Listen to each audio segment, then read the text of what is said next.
Hi, this is a video about how to convert fractions greater than 1 into mixed numbers.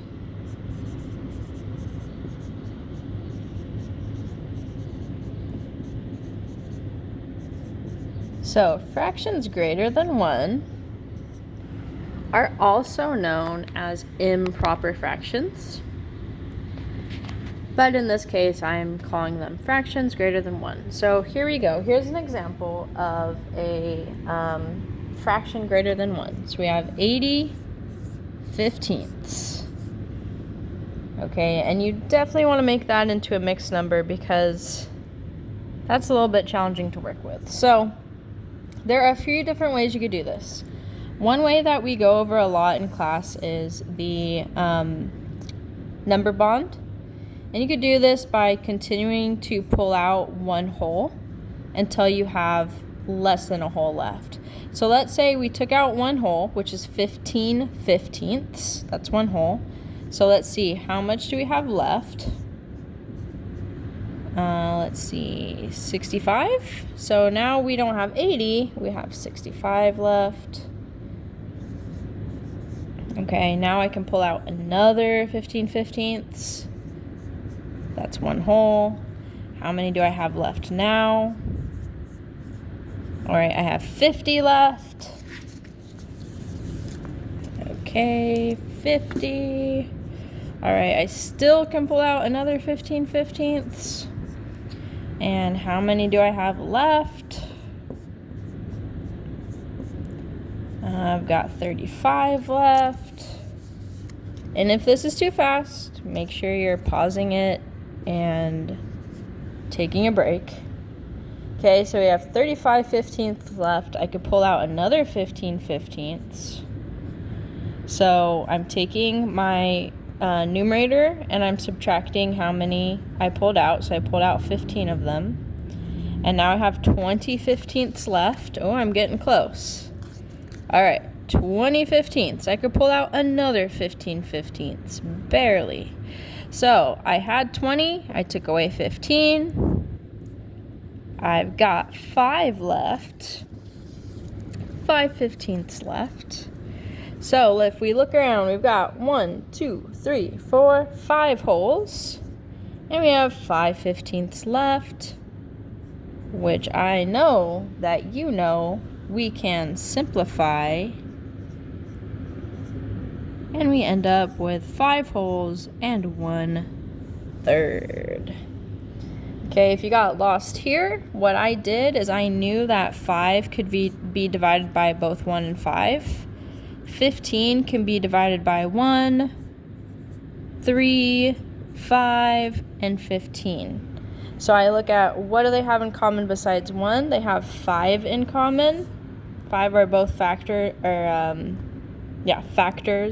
of these numbers. So I can divide by 5/5 and end up with 5 and 1/3. Okay, so that's my answer.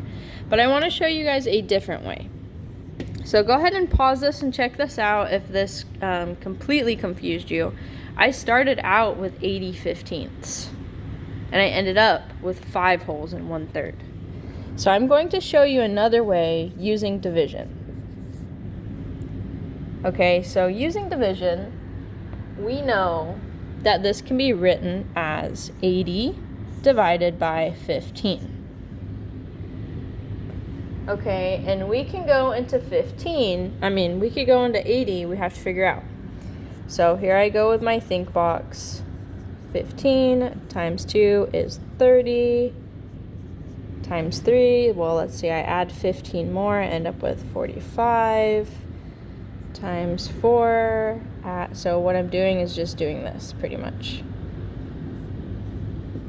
So it's 60, and then I can add 15 more, and that's 75. Okay.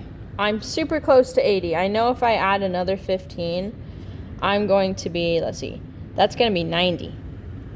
So I can definitely stop here at 75. So 75 gets me the closest I can get. So let's go in here, 5 times. So 5 times 15 equals 75.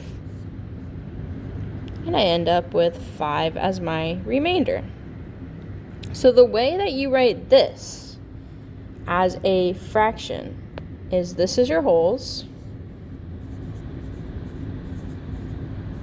So you have 5 wholes. Your remainder is your numerator. So that's 5 as your numerator. So your remainder is also your numerator. And then 15th is your denominator. And then all I did was simplify. And I end up with the same exact answer. So it's up to you. You can use division if you're faster at division, which I would assume most people are. This is a more efficient way to make a mixed number. Or it's totally okay. You could use this strategy and just repeatedly subtract your wholes. So whichever way works better for you. This is using a number bond. And then this is using division, which you're going to be using more when you're in middle school, high school, and above. Okay, so you could either use a number bond or division. So if you need to take a look at this, please let me know if you have questions, and I hope that this helps you.